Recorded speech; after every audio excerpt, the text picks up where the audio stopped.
Welcome back to this special mini-series, Conversations with my mentor, John. This series is derived from a set of unique, rare recordings captured in October 2004. Those 157 minutes of wisdom conversation with John Wells Jr. stand as the prequel to the Main Thing podcast. In part one, you were introduced to John Wells Jr. You heard me speak of his strength, how he never gave up, kept battling cancer until his very last breath. Today, here in part two, you'll hear about his belief in the power of visualization. Last time, John used a mythical football game as a metaphor for presenting his wisdom lesson. This time, here in part two, John uses art, specifically the art form of sculpture, to convey the wisdom for this lesson.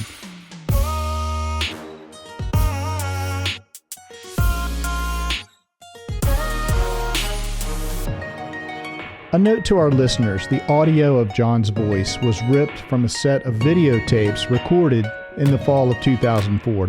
Those tapes sat in a box in my garage for over 10 years. As a result, the audio is weak, partly because John's voice had been weakened by cancer and chemo treatments, but also because of the effect of aging and weather and temperature exposure from my unheated garage, where those tapes sat for a decade. You'll likely want to turn up the volume when you hear John's voice. I promise you, the exceptional quality of John's wisdom message will outweigh the somewhat low and poor quality of the audio. Now, here's a bit more about my mentor, John Wells Jr. John was my client, my fellow community servant, my role model, and my dear friend. John lived fully. He led boldly. He loved deeply. John helped raise millions of dollars to fund improvements to our city of Charleston and its surrounding region. Improvements to the community's arts venues, our health and wellness infrastructure, and our social support services. John gave tirelessly to the Boy Scouts, the YMCA, the United Way, and to countless young leaders, including me. His excellence was recognized on a national stage. In the year 2000, John was honored with the prestigious Ernst & Young Entrepreneur of the Year award. He never sought the spotlight, and yet one day, the President of the United States, George W. Bush, stood here in Charleston and honored John Wells for his service. To me, John was much more than all that. He was the man who sat with me, asked me the deep and hard questions. He shared wisdom and showed me what it meant to live with courage, humility, and heart.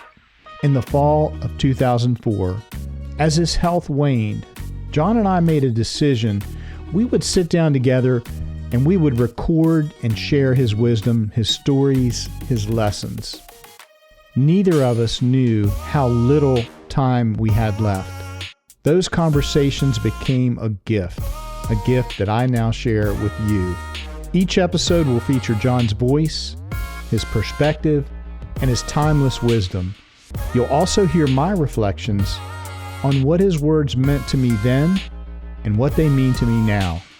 My hope is simple, that these conversations spark growth in you just as they did in me, and that they honor the life of a man whose legacy continues to ripple outward. So let's continue with John Wells Jr. and his second wisdom lesson.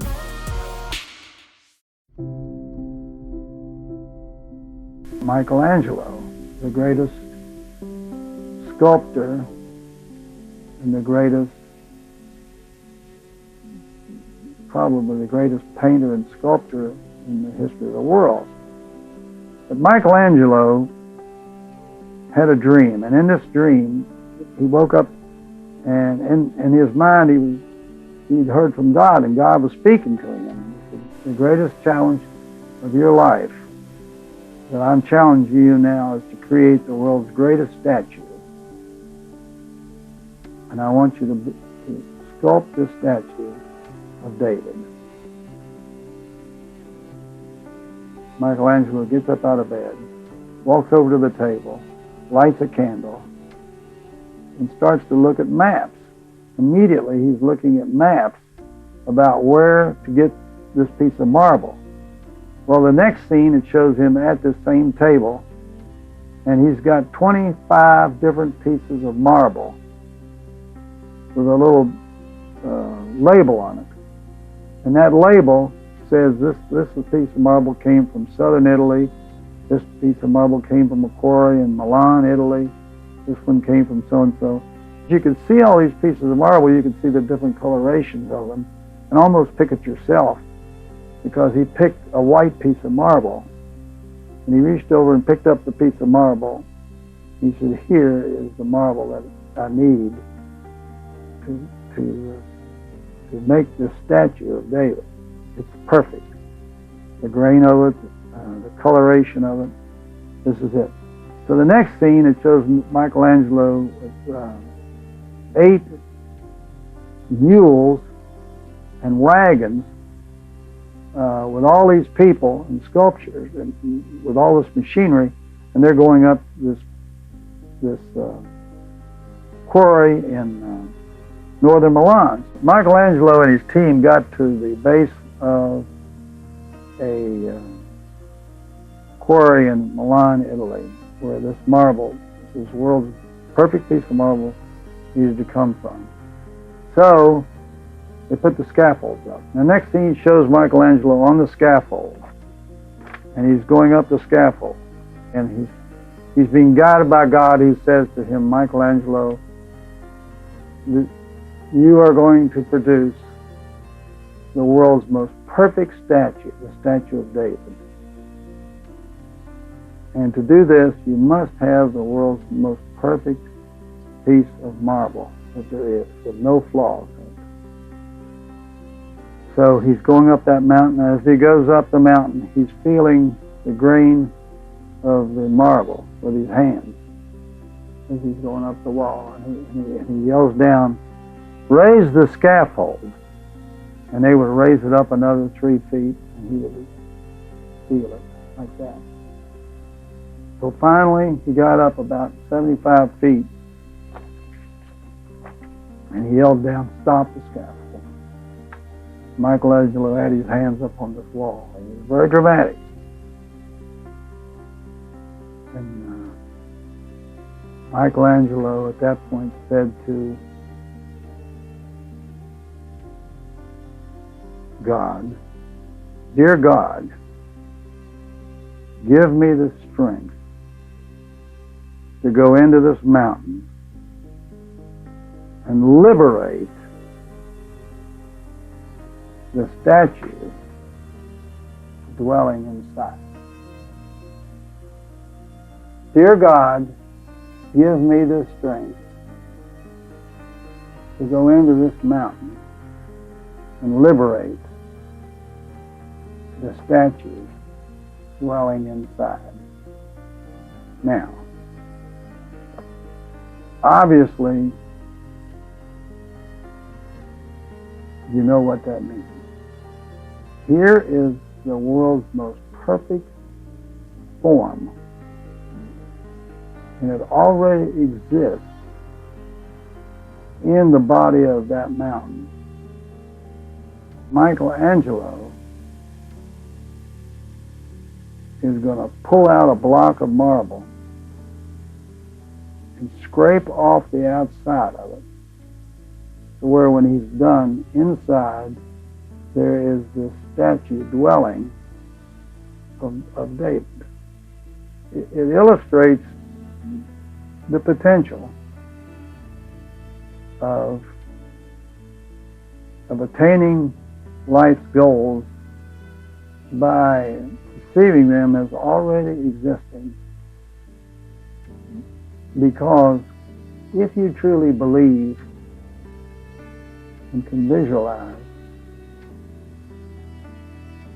not what you want necessarily, but what is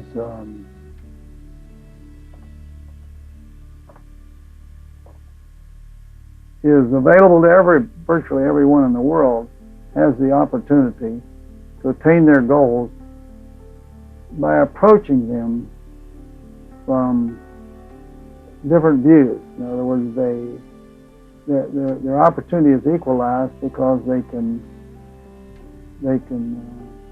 bring it to a more conscious level to where they can attain those goals instead of saying that's unattainable for me, that's for somebody else. And so in the final analysis, he gave Michelangelo that extra ability to go in and to attain the world's most perfect statue.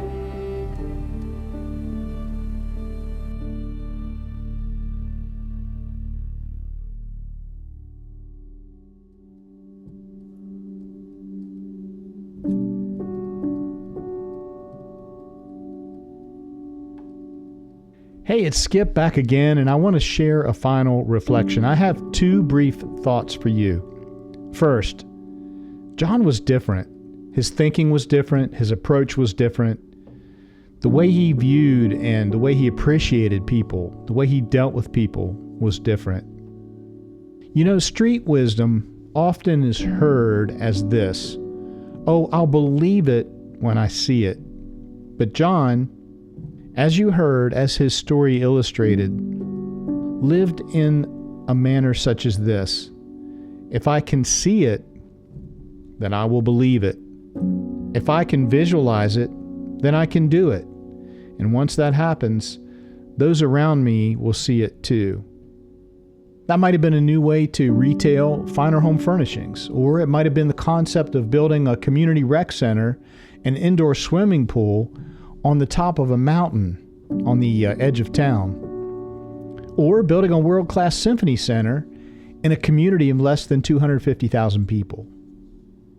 There are myriad examples of John's visionary thinking, leading to innovative new things that others simply could not conceive.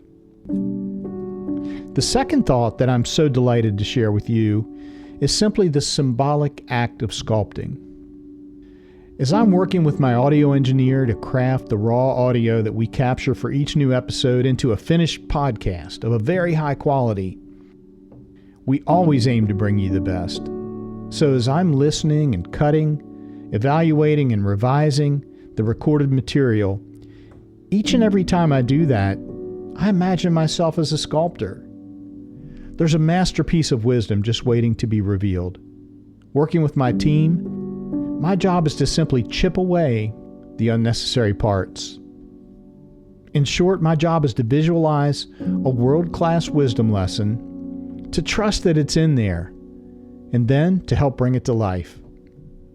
Well, that's all for now. I invite you back next week. Won't you join us for part 3 of this unique mini-series, Conversations with My Mentor, John.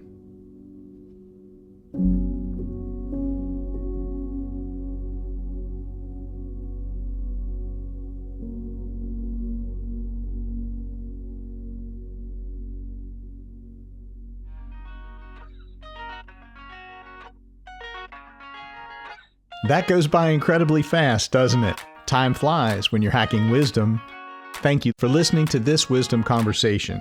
If you enjoyed this podcast and found the wisdom lesson valuable, then I encourage you to share it with a loved one or friend.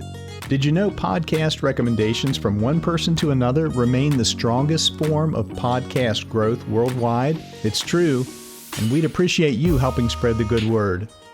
Let's give a big hearty thank you to the crew of the Main Thing Podcast. These are the folks who truly keep the wisdom pipeline flowing. Audio engineer Bob Hotchkiss, strategy advisor Andy Malinowski, public relations and partnerships guru Rachel Bell, social media and digital marketing expert Chloe Linneberg, graphic designer Emma Malinowski, and of course our patrons, those generous folks who provide monthly funding support to help underwrite our costs of production. I couldn't do it without you, nor would I want to. Your feedback matters a lot. If you have a question, a suggestion, maybe an idea, or even a nomination of a future show guest, I'd love to hear from you. Email me at info@themainthingpodcast.com. Well, that's a wrap for this show. I'm your host, Skip Linneberg, signing off for now and inviting you to join us again next time for another special delivery of wisdom.